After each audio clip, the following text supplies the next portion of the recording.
Okay जी, तो इस video में हमने एनिमेशन करना है। एनिमेशन का मतलब ये है कि जैसे आप इसको रिलोड करेंगे या पहले दफ़ा पेज पे आएंगे तो ये देखेंगे सिंपल ऊपर जाता है। बाद में ये होगा कि ये एक एक करके ऊपर आएंगे और यहाँ पे खूबसूरत सा जो है आपको एनिमेशन मिलेगा। तो उसके लिए आपने प्रॉपर्टी ऐड करनी है एनिमेशन की। एनिमेशन ऑप्शंस के अंदर, क्योंकि ऑप्शंस के अंदर आपको मैंने जैसे बताया कि हम कॉन्फ़िगरेशन कर रहे हैं इसकी, तो आप ये एनिमेशन वाला यहीं पे ऑप्शंस के अंदर ही ऐड करेंगे। अच्छा, इसमें एक फंक्शन है ऑन कंप्लीट, यानी कि जब आपका जो पेज है यानी कि आपका जो चार्ट है वो अगर पूरी तरह ओपन हो जाए ये फिर एनिमेशन करेगी। तो ऑन कंप्लीट ये एक एरो फंक्शन है। ऑन कंप्लीट एरो फंक्शन है, इसके बारे में आप जावास्क्रिप्ट की डॉक्यूमेंटेशन पढ़ लें। यहाँ पे आपको फंक्शन लिखने की जरूरत नहीं होती, आप डायरेक्ट एरो दे दें इस तरीके से, तो ये फंक्शन कंसीडर होता है। फिर इसके बाद इसके अंदर रहेगा डिलेड।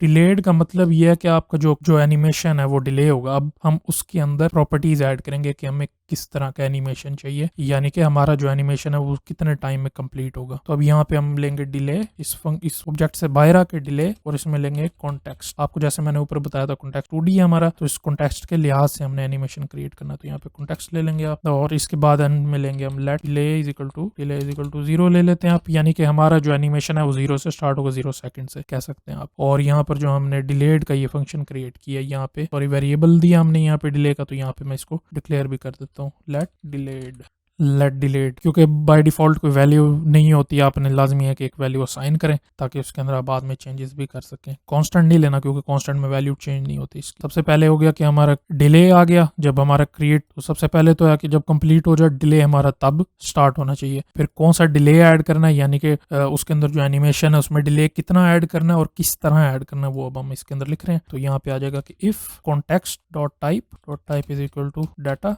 हमारा जो डाटा है यहाँ पे जो हमने ये दिया है इसके ऊपर हमने एनिमेशन लगाना है। ठीक है, हमारे कॉन्टेक्स्ट टाइप डाटा है, तो ये हमारे बिल्कुल ठीक है, ये भी ट्रू होगा हमारा। और context type is equal to default, और हमारी जो टाइप है वो भी डिफॉल्ट है, यहाँ पे डबल इज इक्वल टू देना होता है। उसका मतलब असाइनमेंट होता है, इसका मतलब है कि इक्वल टू। ठीक है, और इसके बाद एंड नॉट डिलेड। ठीक है, अब मैं इसके बारे में बताऊं तो इसके बारे में मुझे कुछ नहीं पता। इसके बारे में मैंने बहुत सर्च किया लेकिन मुझे इसके क्विक डॉक्यूमेंटेशन वगैरह नहीं मिली कि यहाँ पे नॉट डिलेड क्यों लगाया। टुडे उसके बाद ये एंड में डिलेड नहीं होना चाहिए, यहाँ पे एक्सक्लेमेशन का मतलब है कि नहीं होना चाहिए डिलेड। तो अब बाकी यहाँ पे हम ऐड करेंगे जो हमारा वेरिएबल हमने क्रिएट किया डिले हमने ऐड करना है इसमें। तो डिले हम करेंगे कॉन्टेक्स्ट डॉट डाटा इंडेक्स का मतलब है कि जो हमारे एक्स एक्सिस और वाई एक्सिस के ऊपर होते हैं, हमारा जो ओवरऑल एक्स एक्सिस और वाई एक्सिस है वो ले लेंगे। ठीक है, इसमें आपने यहाँ पे सेकंड लिखना है, तो मैं 300 मिली सेकंड लूंगा plus context data set index, तो इसके ऊपर भी मैं 300 जो है वो मिली सेकंड का डिले ऐड करूंगा। ठीक है, ये करने के बाद आपने इसको रिटर्न करा देना, सिंपल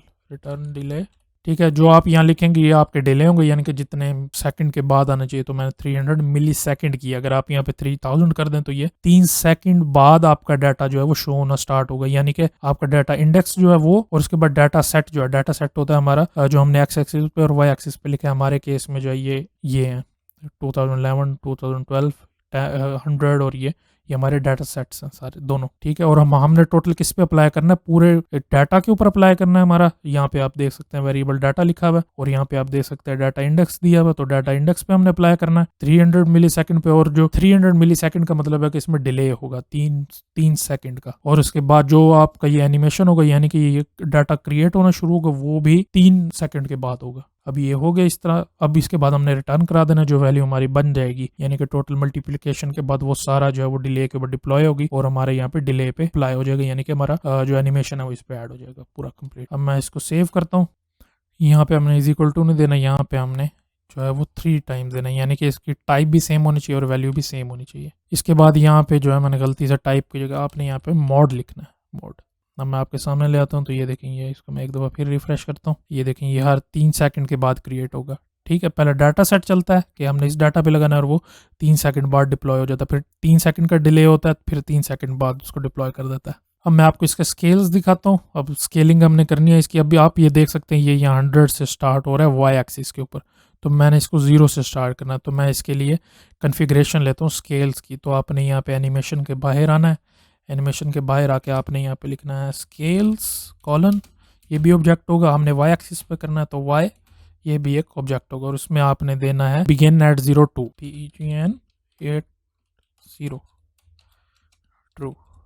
इसको सेव कर देते हैं। मैं आपको यहाँ पे दिखाता हूँ, तो ये देखें हमारी बाय डिफॉल्ट वैल्यू जो सबसे कम थी वो यहाँ पे थी 212, तो ये 200 से स्टार्ट हो रहा था, ठीक है। लेकिन अगर आप यहाँ पे वाई एक्सिस पे 0 दे दें तो ये, ठीक है जी, तो इस तरीके से आप ये लिखेंगे तो ये 0 से हमेशा यहाँ पे स्टार्ट होगा, ठीक है, वाई एक्सिस के ऊपर। अब आपने अगर इसमें चेंज करना, जैसे मैंने यहाँ लिखना है कि मिलियन डॉलर, यानी कि डॉलर का आइकन हो, फिर आगे एम भी आपने लिखना है मिलियन, तो उसके लिए आप यूज करते हैं टिक्स। अब टिक्स किस तरह यूज करते हैं, यहाँ पे आपने आके लिखना है टिक्स, टिक्स कॉलन, यहाँ पे लिखना है कॉल बैक फंक्शन, इसमें आपने लिखना है वैल्यू, यानी कि जो हर वक्त वैल्यू आ रही है एक्स एक्सिस पे, हर एक वैल्यू उसके साथ हमने ऐड करना है। तो रिटर्न करा देना हमने डॉलर, डॉलर पहले होगा, इसके बाद हमने इसकी वैल्यू देनी है जो कि हमारे जैसे 2011 सॉरी हमारा जो 100 मिलियन है और जितने मिलियन हम दिखा रहे हैं वो हमने इसमें लिखने हैं दरमियान में, और इसके बाद एम यानी कि उसके एंड पे मिलियन आएगा, और मैं इनके दरमियान स्पेस दे देता हूँ ताकि ये सही तरह लिखा हुआ नजर आए। हमें इसको सेव कर देते हैं, यहाँ पे कॉमा डाल देना है ताकि ये एरर खत्म हो जाए। अब यहाँ पे देखते हैं तो ये देखें मिलियन $600 मिलियन, $600 मिलियन, ये इस तरह से अब इसके साथ आ गया। वाई एक्स एक्सिस पे मैंने चेंज करने की कोशिश की थी, तो एक्स एक्सिस पे ये चेंज नहीं हो रहा इस तरीके से, उसमें कुछ और ही लिखा आ जाता है। तो लिहाजा आपने अगर चेंजिंग करनी है तो आप इस तरीके से यहाँ पे करके कर सकते हैं। और आपने एक और चीज़ याद रखनी है हमेशा कि ये आपके सामने था, ये 100 से स्टार्ट होता था 600 तक, ठीक है। तो आपने डायरेक्ट यू नहीं करने बैठ जाना, इसमें आपने हमेशा टिक्स यूज करना है, इसके अंदर यू नहीं आपने करने बैठ, जैसे ये डाटा लिखा है तो इधर मैं लिख दूँ डॉलर, 1 ईयर, मिलियन, इस तरह वाला आपने नहीं करना। ये अगर आप करेंगे तो आपका एरर देना शुरू कर देगा और आपके सामने वैल्यू भी शो नहीं होगी। तो ज्यादा अच्छा ये है कि आप ये टिक्स यूज करें ताकि आपका डाटा जो प्रॉपरली फॉर्मेट आप स्ट्रिंग के साथ करके दे सके, जैसे हमने ये कॉन्कैटिनेट किया है। इसका ये मतलब है कि जो आप वाई एक्सिस पे बना रहे हैं उसमें जो टिक्स हैं, यानी कि आपका जो यहाँ पे डाटा शो हो रहा है, पर टिक के ऊपर कॉल बैक का फंक्शन अप्लाई करे जिसमें इसकी वैल्यू लेगा, जो यहाँ पे होगी वैल्यू, उसको रिटर्न करा देगा कॉन्कैटिनेट करके इन लफ्जों के साथ। इसका ये मतलब है। अब इसके बाद जो है वो सी की सीरीज है, और फिर उसके बाद इंशाल्लाह हम लिनक्स करेंगे, लिनक्स ऑपरेटिंग सिस्टम, जिसके अंदर मैं आपको होस्टिंग वगैरह डिप्लॉय करना सिखाऊंगा, और आपकी वेबसाइट जो है वो आपके अपने कंप्यूटर के ऊपर ही डिप्लॉयड होगी और वो दुनिया में कहीं से भी एक्सेस कर सकेंगे आप।